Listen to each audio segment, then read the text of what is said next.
Hey, welcome to the Penn Humanities Forum. I'm Jim English. I direct the forum. I want to thank our donors, especially, and above all. Their contributions enable us to program.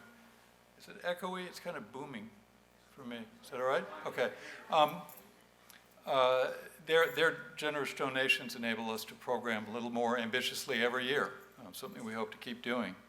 Also, our deans in the School of Arts and Sciences, Deans Fluharty and Kahlberg, support us without hesitation.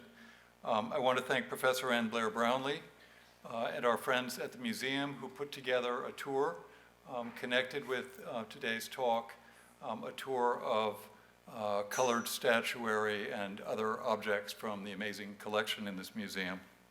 So thanks to them. This is the second public event in our series on color. It's also the second public event in our digital humanities program. That overlap is by design. We consciously aim for enticing convergences between our programming in digital humanities and in the so-called traditional or conventional humanities. But really, such overlaps are inevitable. All of us who do research in history, art, and culture are already working with digital tools. Just opening our laptops and firing up Microsoft Office has us relying on more than 100 million lines of programming code. All humanities scholarship is becoming more and more digital, in line with the evolving methods of research and writing generally, and with our ways of everyday life.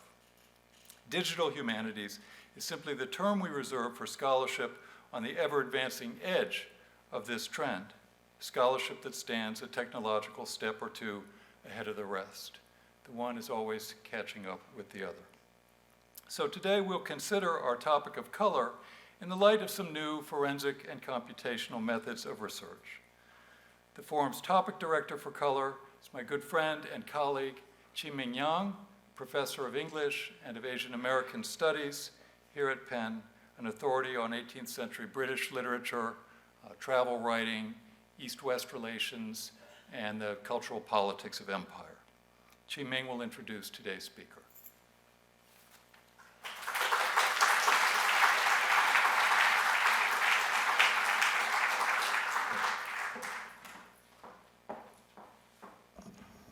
Thank you, Jim, and welcome everyone to our second public lecture of the Year of Color Programming.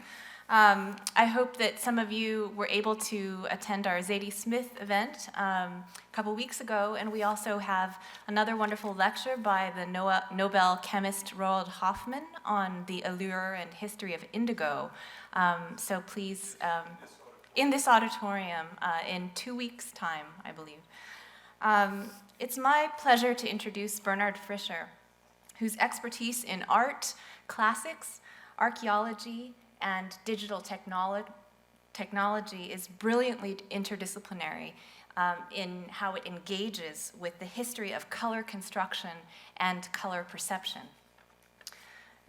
Like most people, I grew up picturing ancient Greece and Rome as a world in white marble, not realizing that I'd inherited the erroneous assumptions and chromophobia of the Renaissance, what people excavated, saw, and then reproduced as iconically, purely, and in the 19th century, even racially, white, were often really painted sculptures that had faded over time.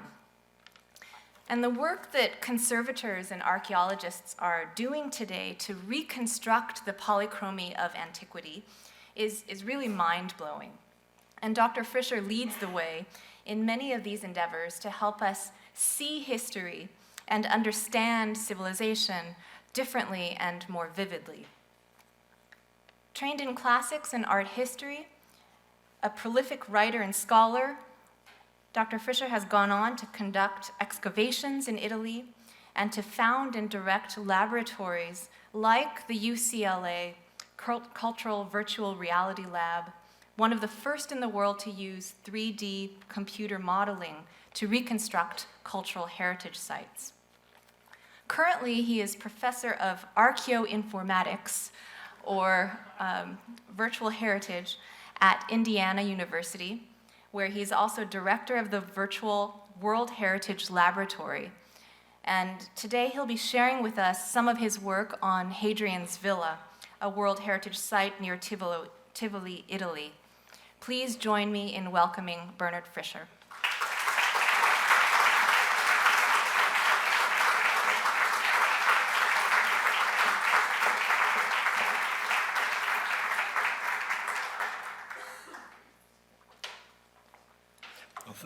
Thank you very much for that nice introduction. And let me also thank the sponsors of this evening's event for the invitation to speak here today. Can you hear me okay in the back? Okay, great. I'm very honored to be on the program of the Penn Humanities Forum on Color.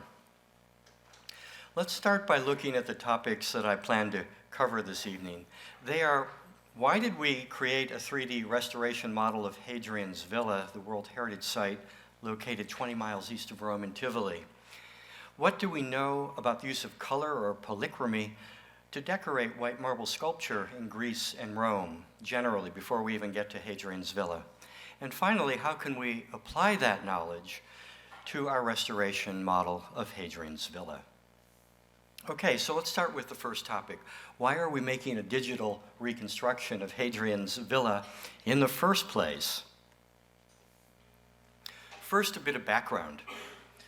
Hadrian's Villa is the imperial villa constructed by the Emperor Hadrian, who reigned from 117 to 138 AD. Hadrian was more than Rome's leader and the head of Rome's armies. He was an extraordinary man for all seasons. His ancient biography tells us that he was a highly cultivated man who fancied himself an amateur architect, painter, astrologer, and poet. He cast his horoscope, we're told, on the first of every year to see what was in store for him. During his long reign, he spent much of his time on the road, visiting almost all of the provinces for both administrative and personal reasons. His curiosity was boundless, and he especially liked to visit culturally rich provinces such as Egypt and Greece for as often and for as long as his busy schedule would permit. His reign coincided with the peak of what Edward Gibbon called the happiest age of mankind, a time of peace, prosperity, and a flourishing of the arts, and Hadrian was at the very center of it all. He built his new villa at Tivoli, about 20 miles east of Rome, as you can see on the map to the right, where A, if you can see it, and about 20 miles due east, 19 miles to be exact, is the villa at Tivoli. It was more than a normal upper-class pleasure or otium villa. It was a true government retreat where an estimated 3,000 people worked and lived when the emperor was in residence. For an archaeological site, it is in very good condition, with walls rising up to 60 feet to the ancient domes and ceiling vaults. Not everywhere, but in many places. But as you can see in this photograph, it is completely in ruins. If Hadrian came back to life today, he would, I think, be quite shocked by its state of abandonment, the despoliation and ruin of its hundreds of statues, of its expansive marble floors and wall revetments, and of its exotic gardens decorated with sculpture and water features. So, if we want to grasp how the place really looked, and even more interesting once we have the model, if we want to understand how it functioned in Hadrian's day, we have no alternative but to create a digital restoration. I have been directing a team of collaborators on the digital Hadrian's Villa project since 2007 with the generous support of a private donor and the National Science Foundation. As you can see in this slide, the digital restoration on the right includes a statue, and that statue is covered in gold.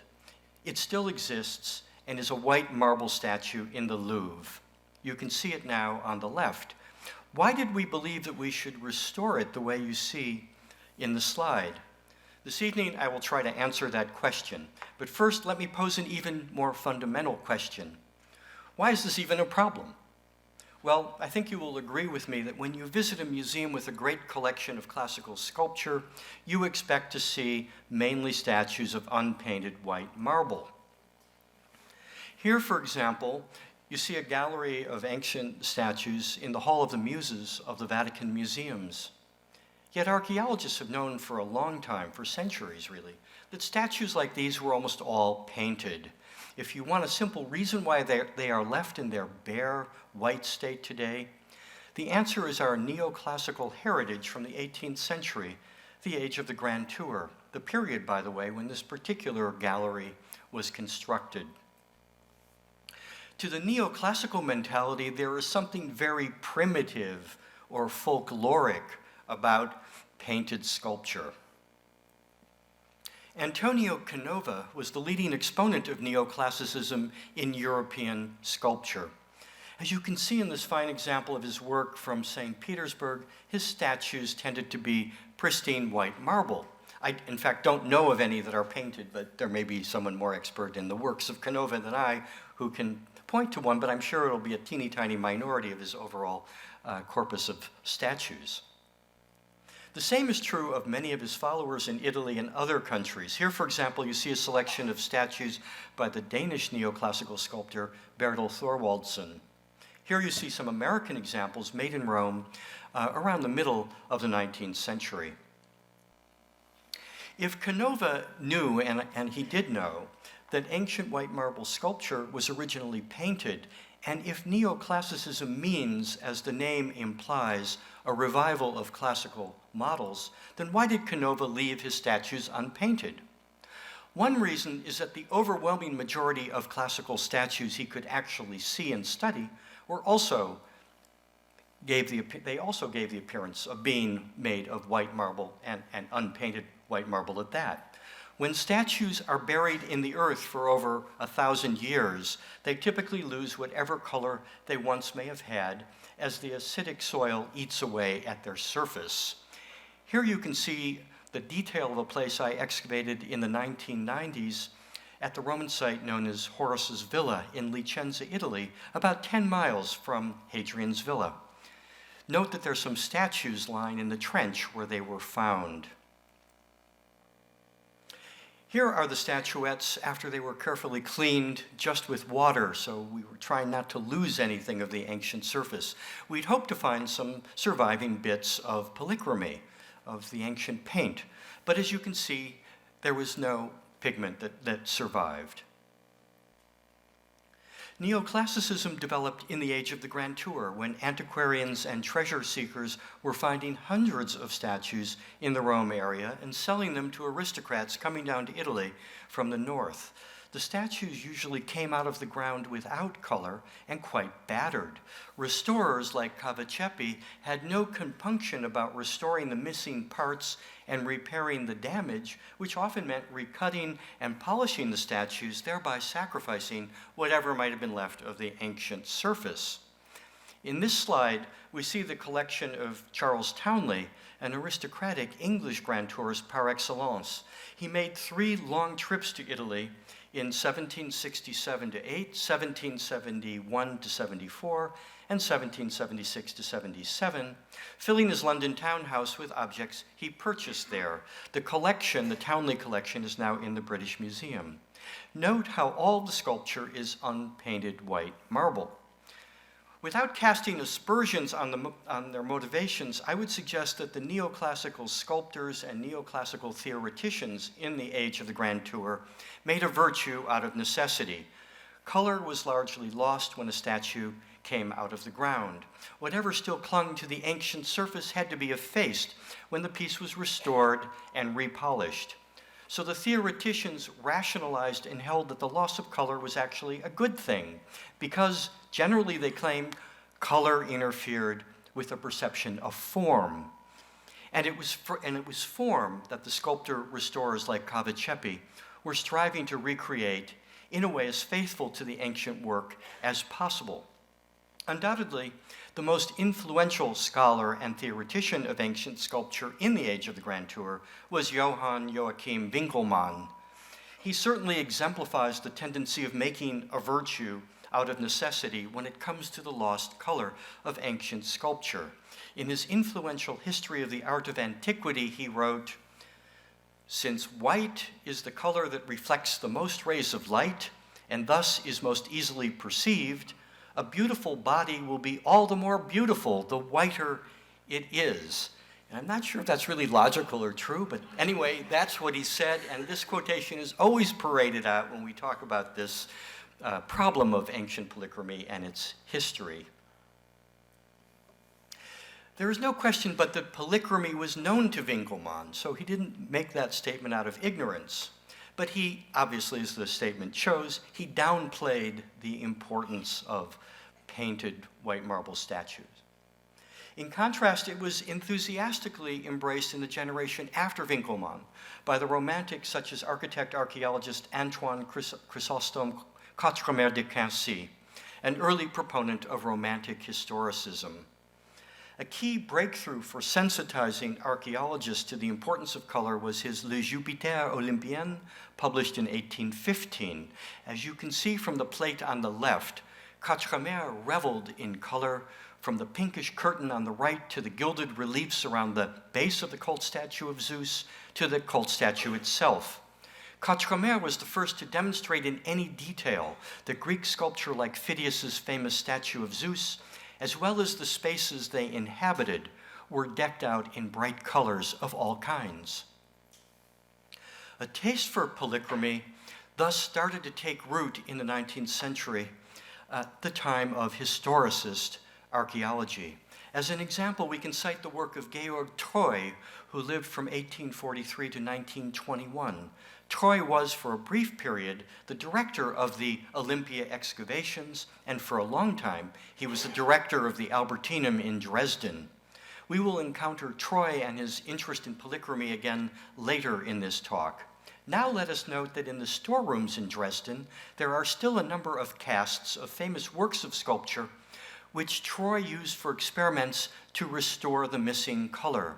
Here, for example, you see the unpainted cast of the Albani Antinous in Rome. Here is Treu's still unpublished restoration of the cast with its missing colors hypothetically added. What I like about Treu's sensibility is that his restorations are never guilty of a paint-by-numbers approach, which we've frequently seen in modern times when there have been shows in museums in North America and Europe on this subject of polychromy. He always had his painter collaborators use a subtle method which we can compare to sfumatura, or the play with slight variations of color and shading. How did Quatremer de Quincy and the other 19th century historicists like Georg Treu know that our white marble Greek and Roman sculpture was almost always painted? There are several ways. First and foremost, in this age that we call the age of philological archaeology, or archaeology inspired whenever possible by ancient textual sources, there are the literary remains that speak about the polychromy of ancient sculpture. Strabo, for example, writing precisely about Quatremer's statue of Olympian Zeus, tells us that Phidias received much help from his nephew, the painter Paninos, in the decoration of the statue. Pliny wrote that when the great 4th century BC sculptor Praxiteles was asked which of his many statues he liked the most, he replied, "Those painted by Nicias." Other literary sources tell us that famous sculptors like Phidias and Euphranor were themselves also painters. Another source of information available to archaeologists in the 19th century and later are frescoes from Pompeii and Herculaneum, which show scenes in which there are statues. These statues are sometimes depicted with their polychromy, as is the case in the scene on the screen from the House of the Golden Bracelet in Pompeii. Note that there are not only painted herms, but that the reliefs on top of the heads of those herms are also painted. Last but not least are the traces of paint visible to the naked eye found on the excavated ancient statues themselves. Earlier, I stressed that this hardly ever happens, given the action of the soil to eat away the surface of sculpture buried in the earth for many, many centuries. But as with all rules, there are exceptions. In this slide, we see several examples dating from 1794 to 1908. I'll just click through them. Here's the earliest from 1794, where we've got the eyes, anyway. No traces of color, but we do have the dark eyes. And here, in this bust, in this head that was found in 1879 from some imperial gardens in the east part of Rome, the Horti Lamiani, we see flecks of gold. The whole head and presumably the whole statue was gilded. And then here's another statue from the Janiculum in Rome, found in 1908, that was also completely gilded. And again, we see many flecks of the gold that survive on the surface. I hope you can see that. Raise your hand if you can, because you can clearly see the flecks of gold, at least from where I'm standing. One of the most famous and influential examples from this period is the Augustus of Prima Porta, which was found in 1863 at the villa of Augustus's wife, Livia, just north of Rome up the Via Flaminia. As the color map on the right shows, when the statue was found, it had many visible traces of color on it. This was a statue of the greatest prestige found at an imperial villa of the wife of Rome's first emperor. With its discovery, there could be no dismissal of polychrome statues as something that might only appeal to the uneducated lower classes of Rome. This is the statue. The statue is in the Braccio Nuovo of the Vatican Museums, where in recent years, the Vatican's conservator, Oldorico Santamaria, and archaeologist Paolo Liverani have used new techniques to try to recover even more information that was clear to the naked eye when the statue came to light in the 19th century. Here is a cast on display at the entrance to the Vatican Museums, showing how the statue might have looked with its color restored, at least according to Liverani and Santamaria.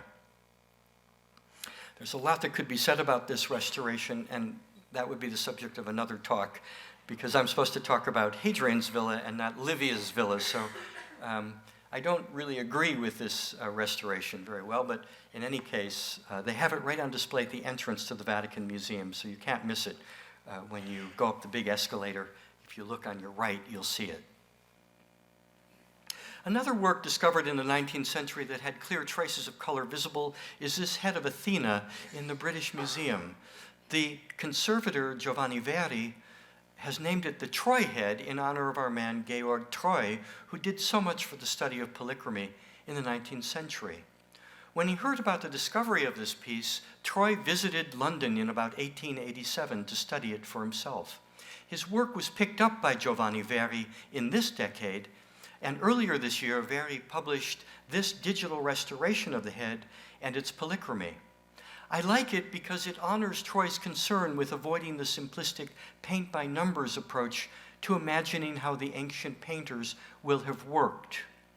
In the case of Verri's restoration, it is self-consciously based on top-quality Fayum mummy portraits of the Roman period, such as this portrait in the Metropolitan Museum. And I cite this particular one because I know that Giovanni Verri is very fond of it, and he's urged me to use it as a source of inspiration in my own work. And it is indeed quite fine, although remember, this is how a boy was portrayed in Fayum, Egypt, a very out-of-the-way place. If this is the level of portrait painting in the sticks of the Roman Empire, what must it have been in the imperial court? And that brings up the question of the way we should restore the Augustus of Prima Porta, and it certainly brings up the way we should restore the statues from Hadrian's villa. Other statues found in the 19th century suggesting that polychromy was commonplace include the Venus Lovatelli, which was discovered in 1874 in Pompeii. In the next image, you see the digital restoration of the statue by Vincenz Brinkmann, who is one of the leaders of the contemporary study of ancient polychromy. Lest you think that the Venus Lovatelli is in any sense exceptional for having been painted, here is another Venus from Pompeii that also has preserved enough paint that we know that the hair was blonde and the gown yellow, just as is the case with the Venus Lovatelli. Finally, here is perhaps the most famous polychrome Venus of them all, the so-called Venus in a bikini that was found in Pompeii in 1954. And that one's going to be a great source of inspiration for us, as you will see. Why was this keen interest in color found in 19th century archaeology lost throughout most of the 20th century? In part, it can be attributed to the movement away from historicism in the humanities. Another influence doubtless came from 20th century art and art criticism. There we find many things working against polychromy.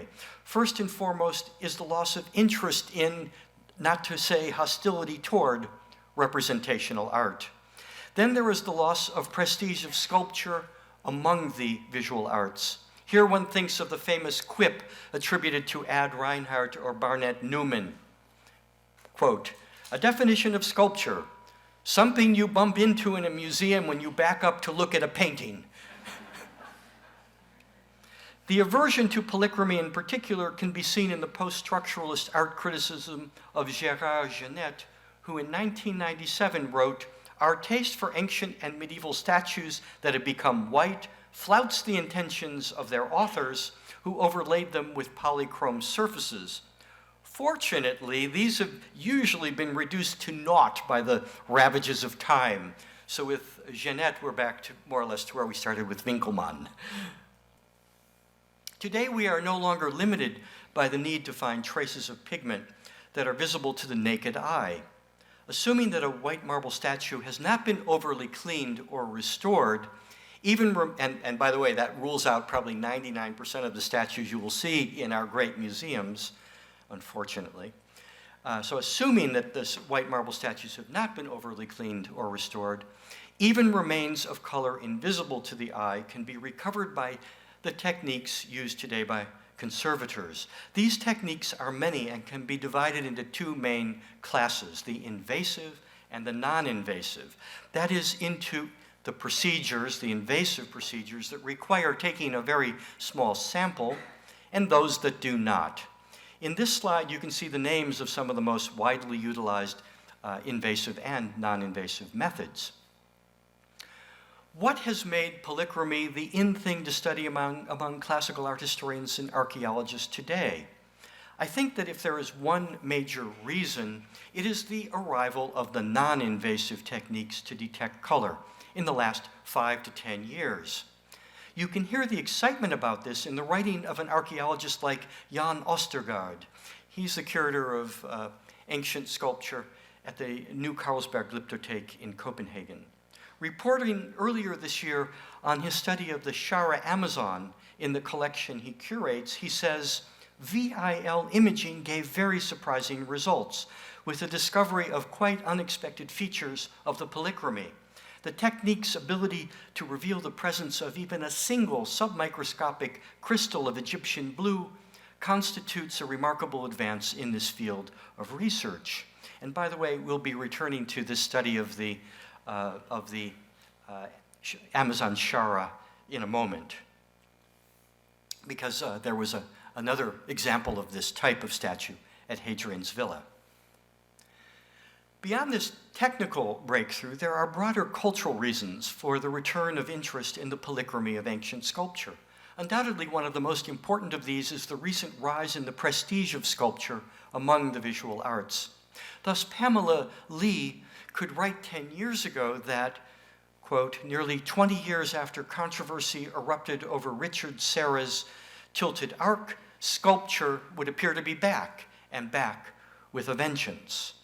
The reference here is to Serra's sculpture on the plaza of a federal office building in New York City. In 1985, after much debate, the work was removed, something that has gone down in the annals of American art history as the low point for public sculpture in the entire World War II period. To document her point about the revival of public sculpture, Lee cited, among other evidence, the monumental works of Louise Bourgeois, such as her Maman piece in Bilbao. One might add such wildly successful public sculpture as Cloudgate of Indian-British artist Anish Kapoor. It was erected in Millennium Park in downtown Chicago between 2003 and 2005. Cloudgate is a huge bean-shaped structure made of stainless steel, highly polished to a mirror-like finish. I like to think that this piece shows how contemporary sculptors can at last realize the charge of the early 20th century futurists to, quote, put the spectator in the center of the picture. In doing so, and more generally in mirroring its surroundings and the sky, Cloudgate injects a changing kaleidoscopic display of color into the public sphere. The professional interest classical archaeologists take in polychromy clearly has resonated with the general public. Vincenz Brinkmann deserves a lot of the credit, as I already mentioned. Since 2003, he has organized a traveling exhibition which started in Munich and since then has made its way all over the world, including to Copenhagen, Rome, and in 2008 to the J. Paul Getty Museum in Los Angeles. And you can see the poster of the Getty Show in this slide. At the moment, for some unexplicable but welcome reason, the topic is still extremely hot. Just within the past 2 months, 3 new unrelated shows on ancient polychromy have opened. And there may be more, but these are the 3 that I happen to know about. First, in Copenhagen, and you're seeing the web poster, which is a dynamic GIF, which I like a lot. At my university, Indiana University, where our art museum opened a show last Saturday, and at this museum, where there's a little show going on all year, and there was a tour today, in connection, I think, with the color series of this forum. Amidst all this excitement caused by new discoveries brought forth by the non-invasive techniques, we should remember that, as Jan Ostergaard constantly likes to repeat, especially when I go overboard in my restorations, we are only at the beginning of the beginning. So he wants us to move very cautiously in baby steps, which is not my problem. I'm restoring a whole villa, so I can't afford to take baby steps. I have to be bold. I have to leap, take jumps. As this slide suggests, we know a lot about ancient pigments and the ancient palette, but we do not know such fundamental facts as whether paint was usually applied directly to the marble surface or mixed with wax. Earlier this year, Paolo Liverani published this study of a muse head in Dresden, where his conservator, Ulderico Santamaria, was able to use invasive techniques to sample the hair, where he found several layers of paint fused with wax. But Liverani himself concludes by urging caution. This one study that suggests the use of wax does not yet allow us to generalize about how the ancient marble painters worked. Maybe they work sometimes with wax, maybe sometimes not. I am not a conservator. As the introduction made clear, I hope, my specialty is the digital restoration of ancient statues, buildings, and entire cities.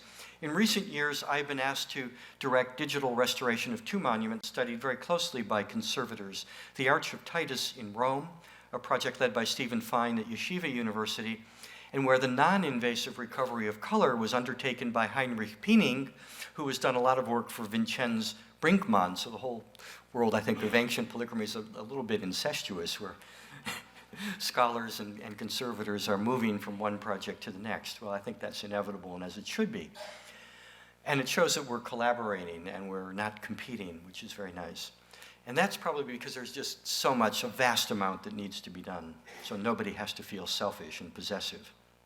The second project concentrates on the statue of Caligula in Richmond, Virginia, which had the goal of encouraging new studies of what is probably the most important portrait of a Roman emperor in an American collection. I hope I'm not stepping on any local toes when I say that.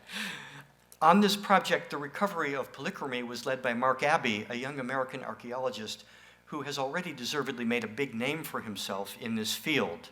Before talking about Hadrian's Villa, let me tell you a bit about this second project, because it's one from which my lab and I learned a lot. The project centers on the over life-size statue of the Emperor Caligula in the Virginia Museum of Fine Arts. Caligula ruled as the third emperor of Rome from 37 to 41 AD, and he had the distinct dishonor of being the first emperor to be assassinated, as I'm sure you all know. The portrait is by far the finest surviving portrait of Caligula, whose statues tended to be destroyed, or at the very least to have their heads replaced by the next emperor, Claudius, after Caligula's untimely death. Untimely for him, maybe not for the Romans. Yet before our project, which, by the way, was generously supported by a grant from the National Endowment for the Humanities, the statue had hardly been studied. Among our chief goals was to create a website with a series of papers attacking the statue from various points of view and enriched by 2 interactive 3D models. What we call a state model, showing the condition of the statue today, so that's a term I'm going to keep using. State model is the current state or condition of a statue. And a restoration model, showing what the statue might have looked like when it was new. To make the restoration model, we had to do what those 18th century restorers like Cavacepi did, restore the missing parts and fix all the damage, all the dings and so on, and scratches on the surface, and there were a lot. Of course, not only the forearms and hands were lost, but also the paint, the polychromy. Here we were fortunate. We could build on Jan Ostergaard's work in studying a well-preserved head of Caligula in his museum in Copenhagen. And you can see the head in the well, right here, and I hope make out that there is some of the underpainting of the eyebrows and eyelashes and the pupils of the eyes. And then you can see next to it Ostergaard's 2 hypotheses of restoration of that head. The restoration model had to be built upon the state model, so the first order of business was to make a kind of 3D photocopy of the statue by using a laser scanner. And here you can see the results, which were very, very accurate and very nice. Once we had the state model, we could start work on the restoration model. The first thing to do was restore the missing geometry, things like the forearms, hands, and the front of the left foot, and much else, but those are the main missing parts. And we had to remove the hundreds of dings from the surface. So here are circled in red some of the major problems. Restoration of the arms required us to determine the gesture that Caligula must have been making. Our scholarly advisory committee, which included, this is going to sound incestuous, Paolo Liverani, Jan Ostergaard, and then some new names for you, John Polini, well, maybe not in general, but in terms of my lecture tonight, John Polini and Eric Varner, recommended that we be guided by the well-preserved portrait of Lucius Mammius Maximus from Herculaneum, which you see in this slide. It seems to have had the gesture of the arms and hands pretty much the same as indicated by the surviving parts of Caligula. So we did that, as you can see in this slide. And then we fixed a lot of the damage. So here's the ear and the back side of the statue. We fixed the toga where it hangs down. And we did many other things, but those are some of the main things I can show you. Once the geometry of the restoration model was finished, we could move on to the surface. Our consultant on polychromy was, as I mentioned, Mark Abbey, who's now at the University of Georgia. At that time, he was still a doctoral student at the Institute of Fine Arts in New York. Mark came to Richmond for several days and subjected the statue to both invasive and non-invasive methods to recover whatever evidence of color could still be found. In the event, he found just one spot of color, but if we had to choose a spot to have color, this would have been the one I think that we all would have agreed on. It was very significant. The area had specks of Egyptian blue mixed with pink madder lake. And together, the blue and the pink yield purple. And so through Mark's work, and here you can see where that spot was found, through the recovery of these two colors and the implication that at least that part of the toga was painted in purple, we knew that the emperor was wearing a toga that was either entirely or partly dyed with that color. And for the all-important painting of the face, we relied on the head in Copenhagen, which, as I mentioned, Ostergaard had already studied. So all this information helped, but as in so much work in the study of classical antiquity, you never have quite enough information to be 100% certain of the solution to whatever problem it is that you may be working on. So in this case, we applied the time-tested principle of restoration to develop hypotheses of restoration that were consistent with and suggested by the surviving evidence. Now, in the case of an imperial toga dyed with purple, that could mean one of three things. In this slide, you see the first hypothesis of restoration, that Caligula was depicted wearing the toga praetexta, and that would be appropriate because that's something that Roman magistrates and some of the Roman priests wore, and he was, among other things, a Roman magistrate. The second hypothesis is that the entire toga was dyed purple, giving us what's called the toga purpurea, which was worn by triumphal generals, which Caligula, in a very controversial claim, said that he was. We won't go into that funny story, but those of you who remember I. Claudius and Robert Graves may remember the triumph that Caligula celebrated in Rome, which was quite absurd. The third hypothesis was that Caligula wore the toga picta, which was the toga purpurea embroidered with gold. So the lessons learned from the Caligula project were many, but I would say the main ones are these. Work closely with experts of all varieties. Start with as accurate a 3D model of the statue as you can make. Whatever else you do, make sure your color restoration takes into account all surviving traces of pigment. To fill in the inevitable enormous gaps, use other statues of the same type or of the same subject. And then be sure not to be too dogmatic, to go beyond what the evidence suggests. Since the data are almost always tantalizingly incomplete, use your informed historical imagination to develop plausible hypotheses, not just one hypothesis, but hypotheses of restoration. Before moving on, I might note that the three such hypotheses we developed for the portrait of Caligula are dwarfed by the 12 that we developed with the help of Andy Stewart at Berkeley for the portrait statue of Epicurus, which you are looking at in this slide. And that's a portrait that I wrote my second book about way back in 1982. So it's a statue I've been quite obsessed with for most of my career. Okay, with this background in mind, finally, if we have any time left, I think we do, let's turn to the polychromy of statues at Hadrian's villa. Here we have two initial problems. Very few statues were found in situ at the villa. Perhaps of the 149 with a known provenience from the villa, perhaps only about 20 were found close enough to their ancient location that we can say they were found in situ. Secondly, this is a real problem, only one of those statues was studied as to its polychromy, and that was Jan Ostergaard's Amazon Shara. I told you that would come up again, and this is why it's coming up. That's the one statue from the 145 known statues from Hadrian's villa whose polychromy has been studied on the level of the type, not this particular statue. Oops, something's happening. I see. So here's a plan of Hadrian's villa that our project made. And here where the arrow is, you can see the canopus part of Hadrian's villa, and it was from the rounded end of the canopus that in the 1950s, our Gemma found the Amazon Shara. The working assumption of Ostergaard and his team was that you can take various random bits of surviving color on the various copies of this statue in museums around the world, combine this evidence and reconstruct the color of the lost original.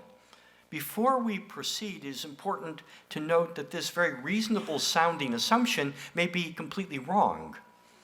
Earlier this year, Paolo Liverani published several cases where the same statue was restored in antiquity with different colors.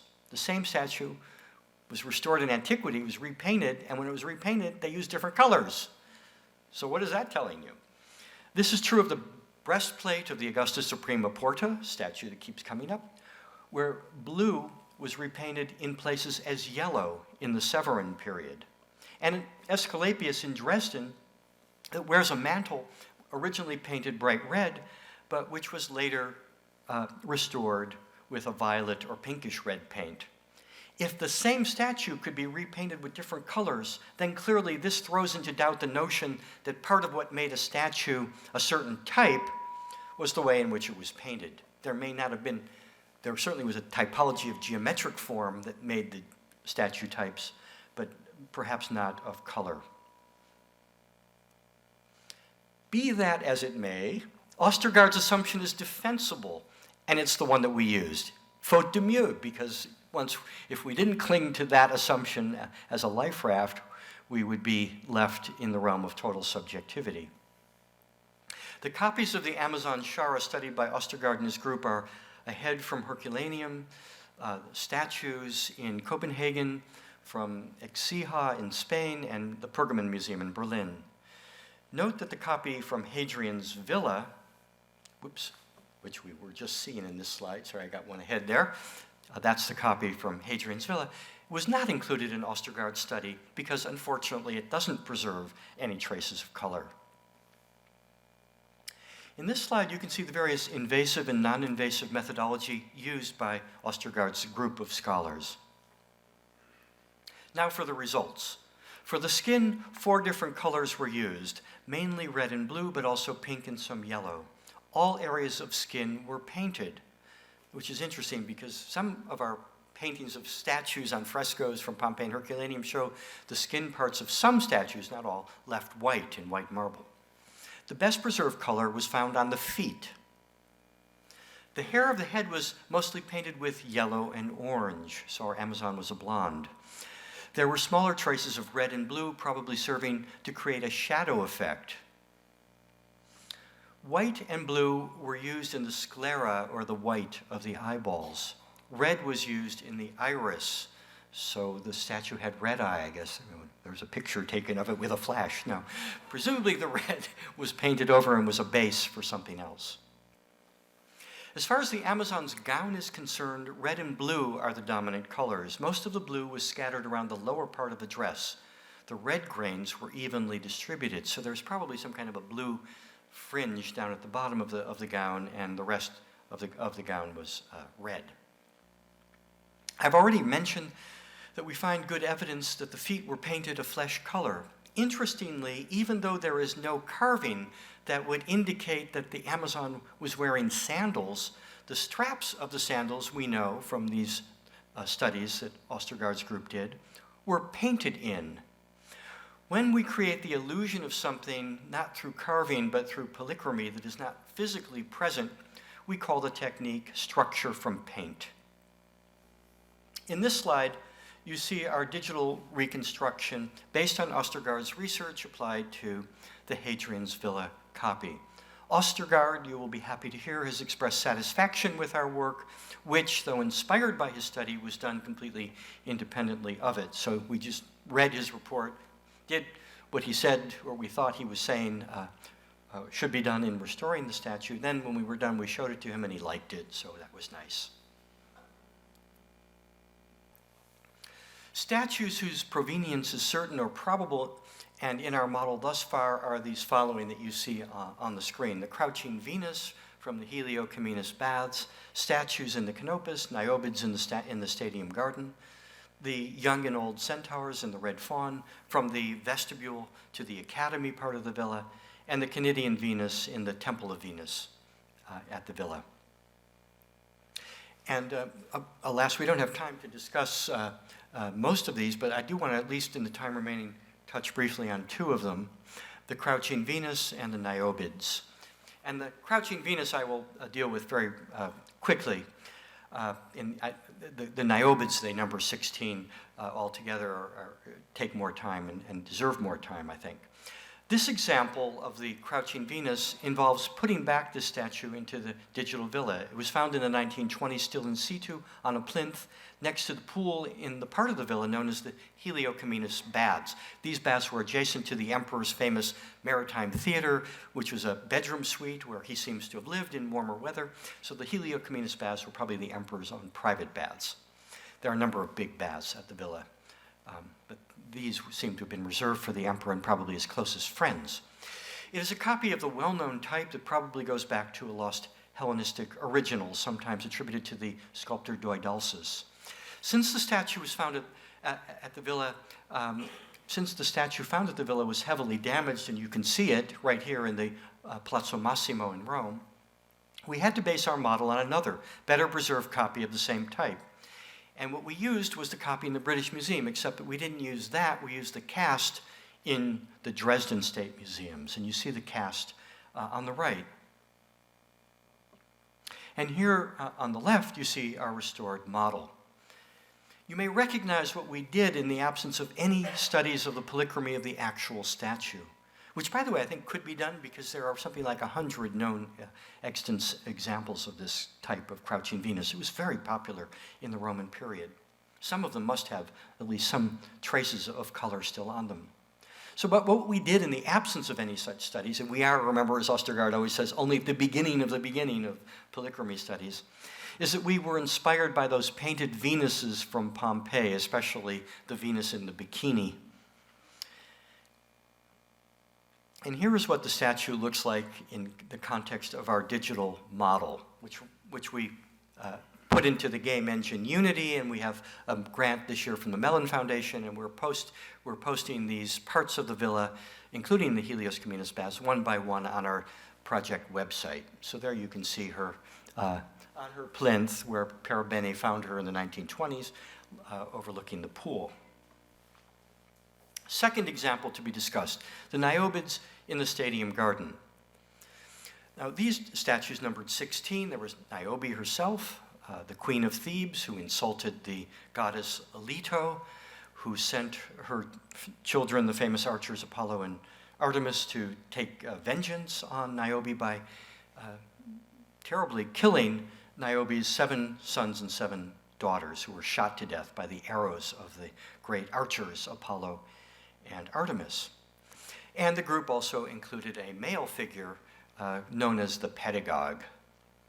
Our consultant on this project was the late lamented Wilfred Giomini, who was at the University of Bonn, who was the leading authority on this Niobid group, which he dated to an unknown temple in Greece to the 4th century BC. Of the 16 statues from Hadrian's villa, we have only fragmentary remains of 5, as you can see in this slide. The fragments, though quite pitiful, do tell us something extremely important, namely that the clothing of these figures were made in a marble that we call biggio morato, which is a dark gray marble. And the assumption is when we have biggio morato, the working assumption, when we have biggio or we have rosso antico or some other colored marble, is that that was not painted. I'll get back to that later on. But this biggio, we assume, is the way the clothes looked. They were just left in this dark color. Whereas the limbs, the extremities, the heads and the arms, the feet, were in white marble. We assume that the white marble was painted. By the way, these fragments are all unpublished, unstudied, and they could make a good dissertation topic for somebody.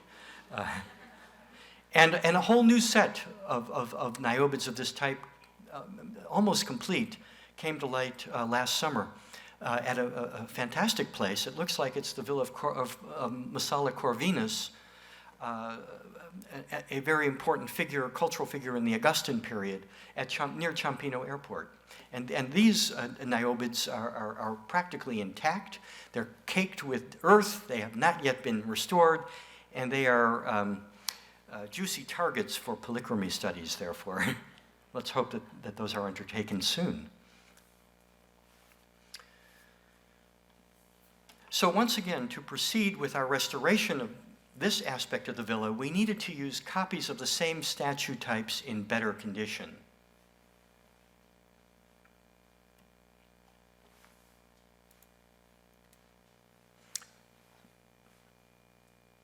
And first, let me just show you where these were located in the villa. They came from the Stadium Garden. The arrow indicates where the Stadium Garden is, or was. Here's a close-up plan of the plan of the Stadium Garden. Here's the find spot, which was actually found, it was found near a lime kiln, so we think that the find spot does not correspond to the actual place where the statues were set up. We think that was over here in this rounded area, which is a stepped fountain at the end of the garden on the south side, so we call it the South Nymphaeum. And the few scholars who have dealt with this issue, starting with Jomini himself, put the statues on the steps of the South Nymphaeum. Here's what that area looks like today from the plaza where the statues were found, looking to the South Nymphaeum through the foundations of a very big hall, one of the biggest halls probably used for receptions by Hadrian, which has been reduced completely to its foundations.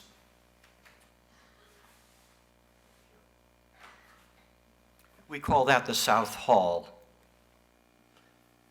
Here's a view of our 3D architectural model that we made of the stadium garden. We were fortunate to be able to follow closely in our work the highly regarded monograph on the stadium garden published 20 or 30 years ago by Adolf Hofmann, who is a great Bauforscher, something that a field that only exists in Germany, and the Germans are therefore not surprisingly great practitioners of Bauforschung, building history. I think maybe Lothar Hasselberger at this university would see himself in the tradition of German Bauforschung. He's certainly very good at that. Is that right? Those of you who know, good. So the fragments were found in the area that's got a 1 in the slide, and we think that they should be set up in the area that is number 2 in this slide. Well, as I said, we couldn't use those fragments. It would be useless to make a 3D photocopy of those pitiful fragments. So we used the most complete set of the 16 niobids that exists, not counting the Ciampino group, which hasn't yet been cleaned and studied and still in the magazzino of the archaeologist who found them, Bettori, who works for the Archaeological Superintendency of Lazio. So those we'll have to get to later on. By the way, one of those has the name inscribed on the base. And possibly they all had the name inscribed on the base, which would be very interesting because Ovid in the Metamorphoses recounts the myth of Niobe and gives us the names of the Niobids, but we've had no idea of which Niobid was which, and now we may find out from a new group. In any case, this is the most complete group that we have otherwise, and it's in the Uffizi in Florence. It was found in Rome in 1583, taken to the Villa Medici in Rome, and then when Pietro Leopoldo, the Archduke of Tuscany, came down to Rome in the 1770s and saw them in the garden of the Villa Medici, he said, I think these things need to go back to Florence with me, and I'm going to put them in my great public museum, the Uffizi, where they've been ever since. Another good source for us was a set of casts of the Uffizi Niobids displayed in the gardens of the Villa Medici in Rome. In the 1960s, the Villa Medici had a director, it's the headquarters of the French Academy, who said, we ought to get these niobids back to our garden here in Rome, where they were from roughly 1583 when they were found until the 1770s. So he had casts made, and they're still there today. And so we also scanned these casts. And if you're wondering why we would use these casts when we also scanned the originals in the Uffizi, and we're grateful to the director of the Uffizi for letting us do that, you ask me that question in the question period, and I'll give you a couple of reasons why we needed the casts as well as the original marble statues.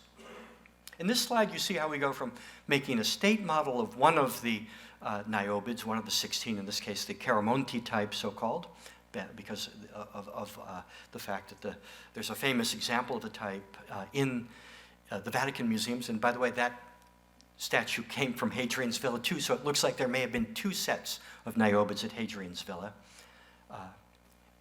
That's another question you might want to ask me in the question period. How do we know that the Vatican Caramonti type is not from the Stadium Garden? We do know that, but I don't want to go into that right now. In any case, I just wanted to explain the name. And it shows the stages that our work goes through as we ultimately get to the restoration model on the right, where the clothes are in the bigio morato, the extremities, the head, the neck, the feet, the hands and arms, the head is in white marble, painted. Next, we printed out our 3D models of these statues. The statue that you saw on the last slide, the Chiaramonte type, is in the foreground. Niobe and her youngest daughter are in the middle, and then there's another daughter, an older daughter, just beyond. We also made a physical model of the South Nymphaeum. We did so because and why did we do this? Why did we make these printouts? We did it because we calculated that the number of permutations and combinations of the 16 statues displayed in up to 4 different orientations. Some of these statues could be displayed frontally, in profile, or even this way.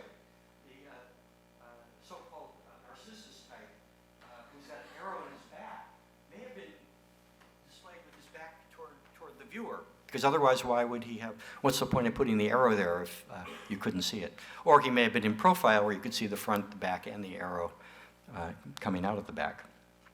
Anyway, so we did so because we calculated the number of permutations and combinations of the 16 statues displayed in up to 4 different orientations on the 6 levels in the South Nymphaeum, numbered over 2.5 trillion. I actually had one of my informatics students wrote a paper, a graduate student who was a mathematician wrote a paper making the calculation, and you can see that it's 2.54 e to the 12th, which is over 2.5 trillion. So the physical models of the space and the statues allowed to play with the various possibilities and facilitated the search for some principle of arrangement that had eluded practically every other researcher who had tackled the problem, including Wilfred Jomini. In fact, Wilfred told me when he first agreed to help out with this project, here I'm quoting him, it's actually a quotation from an email he wrote me, auf Deutsch, but I'll translate it in English. I hope you don't expect me to tell you how the statues were arranged in the Nymphaeum, because I don't have the slightest idea. It's true that you could also play with the digital models of these statues, but it takes hours for us to move them around on the computer in the digital space and to make a rendering, whereas with a physical model, it took only a second or 2 to move them around.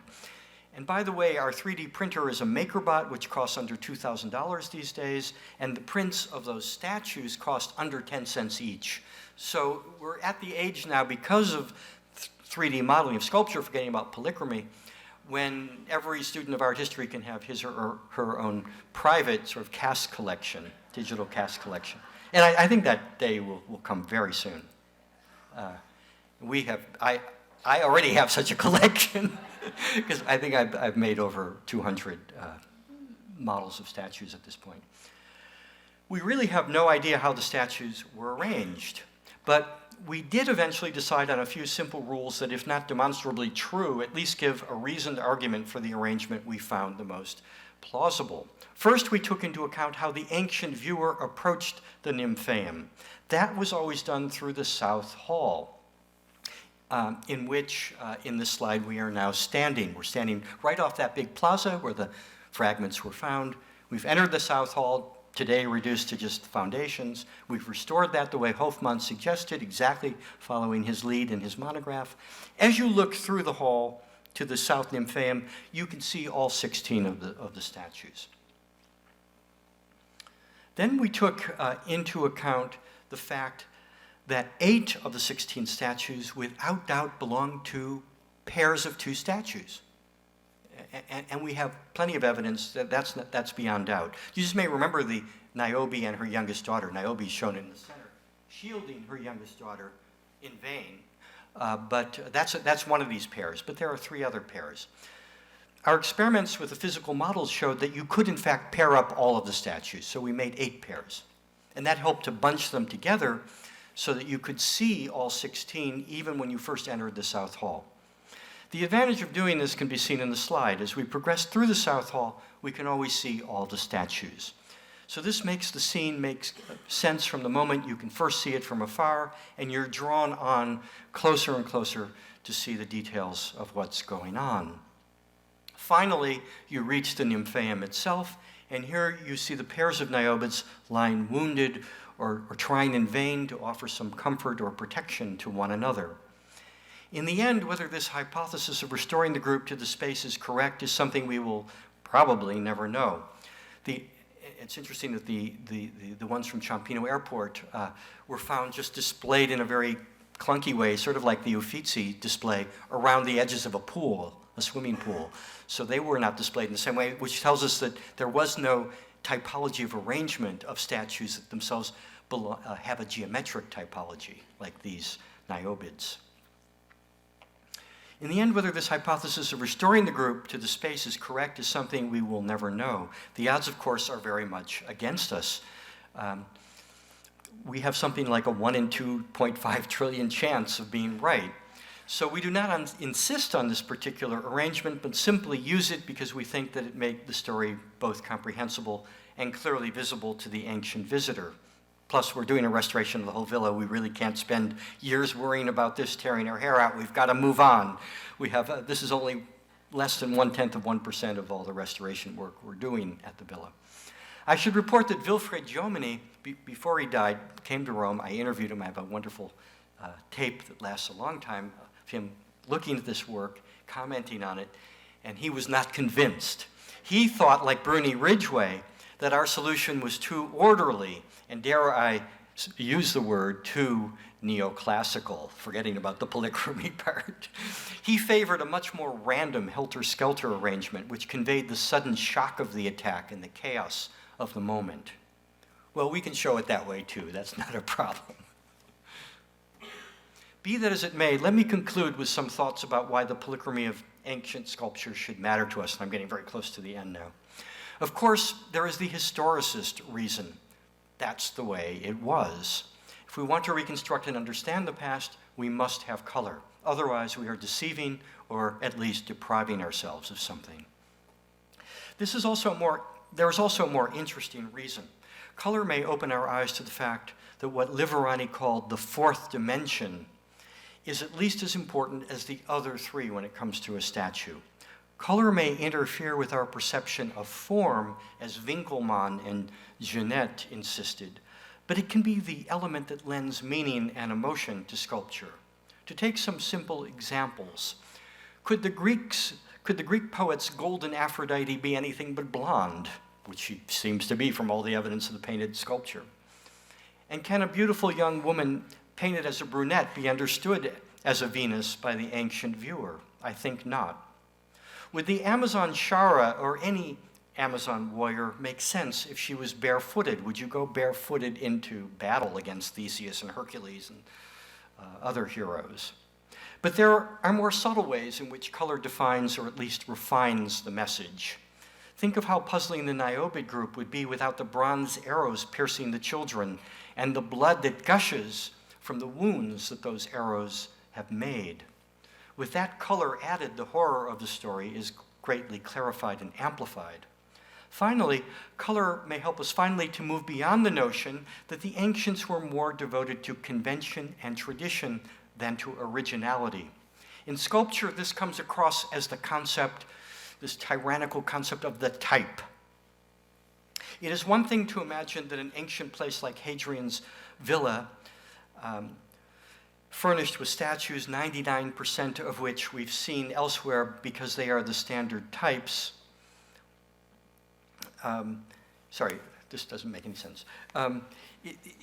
It's one thing to imagine a place like Hadrian's villa furnished with statues, 99% of which correspond to types known from elsewhere.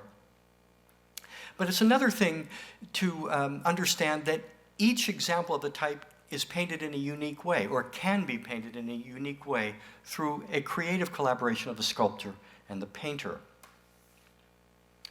The assumption that this didn't happen, that color was as standardized as the geometry of these types, is the assumption behind Ostergaard's work on the Amazon Shara. But we should not forget Liverani's finding that when the same statue was repainted in antiquity, sometimes the colors were changed. This suggests why Praxiteles could say that his favorite statues were those painted by Nicias. If there was a standard color scheme, then any competent painter should have been able to do the job. Nicias must be adding value. And by the way, we know from other literary sources about Nicias, unfortunately his paintings are completely gone, but we know something about him, and he was a great painter. And he didn't paint by numbers. He used things like sfumatura. Nicias must have added value, and while that value doubtless involves Nicias' skill as a painter, it must also consist in his use of color, light, and shadow as powerful tools of communication. Indeed, it is just for this that in another passage, Pliny commends him. The study of ancient polychromy makes us sensitive to the way in which the form of the statue can complement its content and work together with that content to create an emotional impact on the viewer. In this sense, and remembering Ostergaard's dictum that we are only at the beginning in this field, and I hope you're as sick of hearing that as I am of hearing it from him, we may discover that there is no right and wrong way to restore the missing paint on a statue we are modeling, at least beyond respecting the obvious limits of the ancient palette and painterly technique. This reminds me of the issue we are struggling with about how to restore the old and young centaurs from Hadrian's villa. And here in this slide you've been seeing the old centaur. Now let me click on him. Something good should happen. There we go. Ha. On the screen you've been looking at the state model on the left. In the center and on the right are our two hypotheses of restoration. Should we leave unpainted the stone from which they are sculpted because it's bigio morato, and remember those colorful marbles are not supposed to be painted according to many people studying polychromy today? So should we leave the stone unpainted, or should we paint their surfaces to distinguish the human from the unpainted horse part, which can be left in the very horsey looking color of bigio morato? That's what we've done in the statue you see in the middle. Or perhaps we should not use the word should, as if there was only one right or wrong answer to this question. Which of these two restoration models is better? I leave that to you to ponder. At any rate, my final thought is that if it turns out that Liverani is right about the variety of ways of painting the same statue, then the old charge that Roman sculpture is less original than Greek because the Romans mainly copied pre-existing Greek types carries much less weight. For then, even in the repertoire of sculptural types, every instance is, or at least has the potential to be, an original work of art, depending on the intelligence, talent, and skill of the painter, and in the best of cases, in the ability of the painter and of the sculptor to collaborate. And I bet that's just what Praxiteles and Nicias did, and we can only wonder if Aristeas and Papias, the Aphrodisian sculptors of the old centaur from Hadrian's villa, and their signature is on the base of this statue, we can only wonder if they did the same thing with Hadrian's court painter. And now to conclude, as promised, a brief video that we have prepared to show you the difference that adding the fourth dimension of color can make to a digital restoration, such as that of Hadrian's villa.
Might be good to turn all the lights off because I think we're losing a little bit of the color.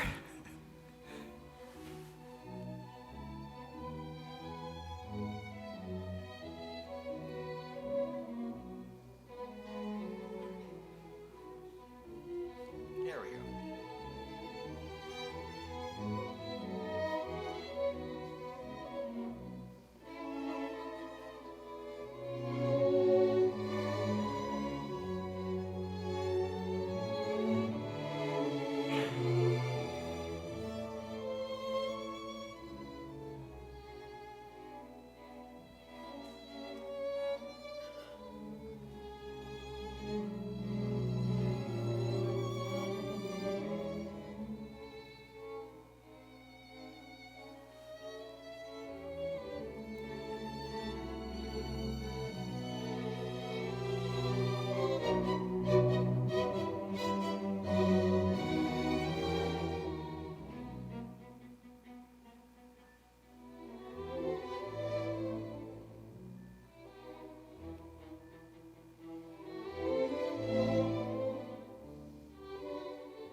the ancient razor was not very good.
That ram's head is from the villain is in the Sala degli Animali in the Vatican.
Well, thank you very much.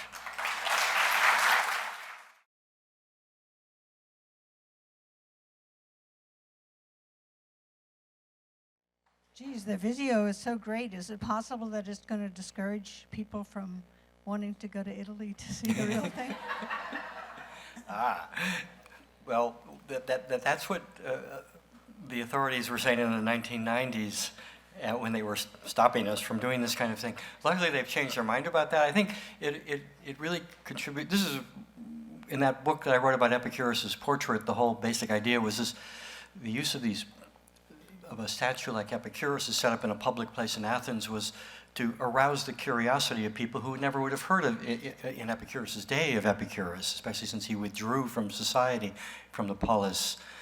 And applying that to what we're doing here, I think 99.99% of the human race, unfortunately, has never heard of Hadrian's Villa, and I hope that by putting the video on YouTube, which it is, by the way, and I'd be happy to send you the link if you want to use it, that it'll actually result in more people going to Hadrian's Villa. Great. That was a sort of rhetorical question. Oh, good. We know that's true. You know, when Amazon has publishers put books online, it actually increases sales. People don't really like to read the books that way, but if they're aware of the existence of it and can dip into it and browse it, then the odds are better that they'll read it and buy it. I came a little late. Did you actually say that we believe that every single sculpture was painted? We do have some paintings and some literary passages that suggest that that's not the case, that some were not painted. So there was a style. There's even a black and white style. I think of an Isis in the Naples Archaeological Museum that's white marble and black marble for the clothing. And so that looks like it could be a style. So you could get contamination possibly. Yes. Hi. Actually, I was going to have some questions about the caryatids along the Canopus, so I'm glad that they appeared in the video. Unfortunately, they're currently represented at the Canopus by some very poor concrete casts. Yes. But I have a little piece of information for you about your kind of lead-in about modernist sculpture and its antipathy for color. Robert Smith had a relationship with Clement Greenberg, the great kind of modernist theorist, and they debated whether Smith's sculptures should have color on them or not during Smith's lifetime. And after he died, Greenberg got possession or control over the sculptures. He had the color ground off of them. He had such an antipathy. That's towards very interesting color. because Liverani, who's obviously he's the person you should have invited. He's actually speaking at Polychromy in my class on November 17th. You can make it to Bloomington. Knows a lot more about this than I do, but Liverani quotes Clement Greenberg as, along with Jeanette, as one of the 20th century critics who was against color.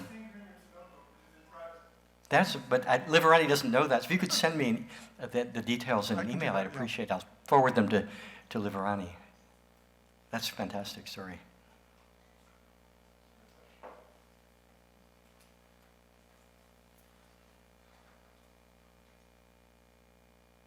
If you think about colors in other sorts of surviving, perhaps better surviving artifacts from the time, say pottery or textiles or regular paintings, do you find class markers in a class distinction in the use of the color palette?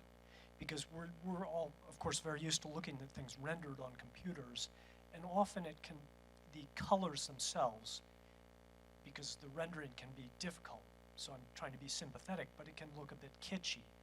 So I'm wondering if you can use these other sources to verify whether something so august as this villa would have had a different, say, more sedate color palette than is represented, as opposed to just referencing other surviving statues and literary references. That's a good idea, and the villa dates to the period of the reign of Hadrian, obviously 117 to 138 AD. It's not a period when we have a lot of frescoes. Vesuvius erupted almost 50 years earlier in 79 AD. So assuming that things did not evolve that much, and we can use the evidence from the Bay of Naples, then we do have the kind of evidence I think that you would like us to take a look at. And certainly there are the Fayum mummy portraits, again, the best Fayum mummy portraits establish a kind of a baseline of minimum level of quality that we would expect to find in an imperial villa.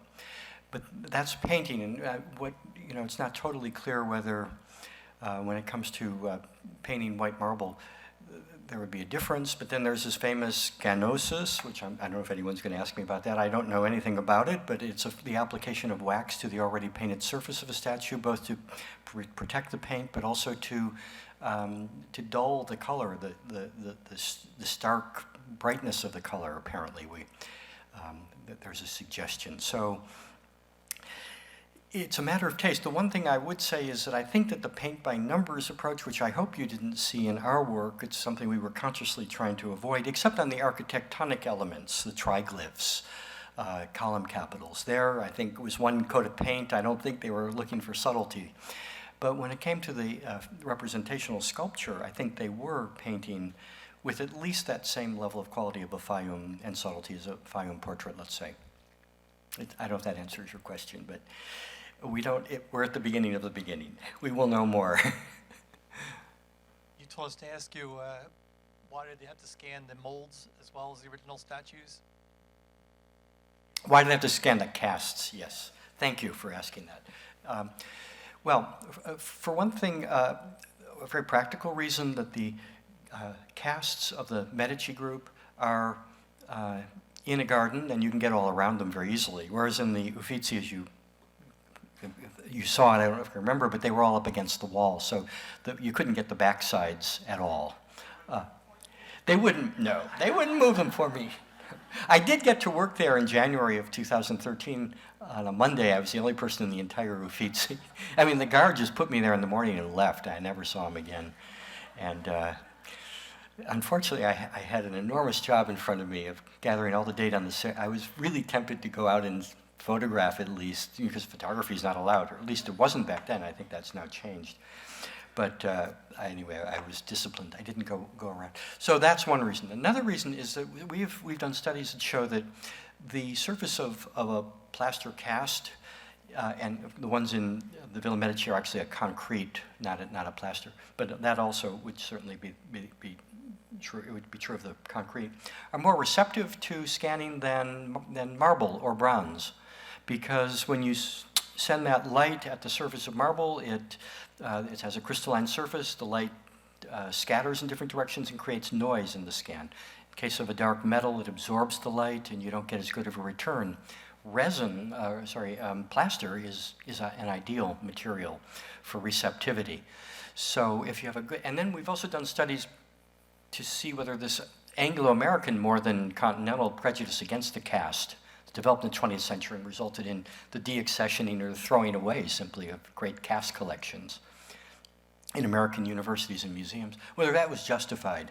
And when we did this on the study of the Laocoon, where we had the Maggi casts of 1957 and then the original, and we scanned them with 1/8 millimeter accuracy, and we found that they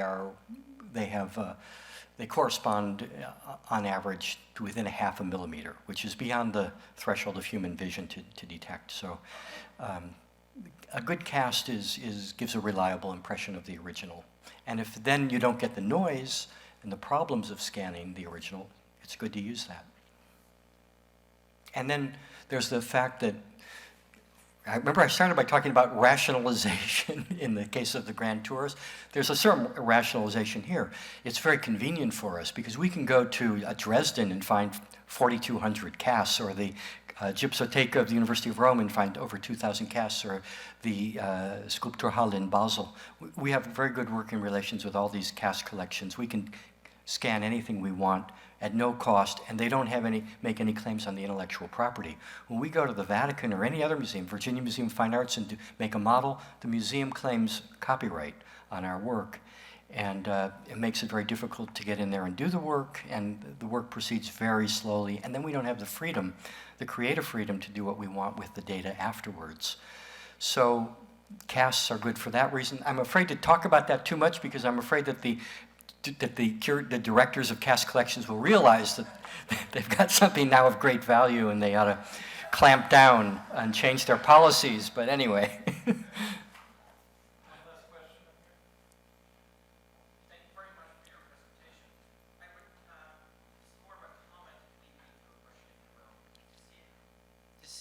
Your almost concluding comments about, if you will, almost the innovation with the painters, that they're having these different color, different possibilities. To almost contextualize that argument, let's say with the work of Mark Wilson Jones in his book, The Principles of Roman Architecture, where he was talking also very much at the time of Hadrian, where when you look at, let's say, column bases, maybe you're looking at the principles for the actual heights for the bases, but the actual profiles, that's left up for the actual sculptor, left open for that innovation. Mm-hmm. And so, to me, when you were talking about this, it seemed to be a natural parallel for what might be seeing in architecture, you're also seeing then in the sculpture with the painting. Thank you. I take that on board, and I know the book, but I hadn't made that connection, but that's a good connection to make. By the way, I refrain from giving the reductio ad absurdum of my point, which I usually give in conversation, which is to say that the statues of the same type are the same statues, taking into account painting. Would be like saying that all paintings that are 2 feet by 3 feet are the same formally. And the only difference is that surface color difference. But that any canvas with the same dimensions is of the same type as any other canvas. That's obviously, we're taking the z-axis and reducing it to practically 0 there. But I think that the reductio ad absurdum brings out the point I'm trying to make, that the surface of a three-dimensional object like a statue can be painted in a very creative way. And it looks like it was, because if you have the same statue repainted a century or two later with different colors, then obviously there was no rule book that the painters had to observe. Of course, that then can be turned against us because we have so few traces of the painting. We gather them here and there from one copy to the next and say, okay, we've got this, some trace of paint on this head, and we've got trace of paint on this toga. In this other place, we can put them together, add them up, and presto magico, we can restore the painting of a statue from Hadrian's Villa which has no traces. We then can't really do that. I suspect that in the end we're going to end up with a kind of a justification of a certain amount of historically constrained subjectivity in this. But isn't that what the humanities are all about anyway?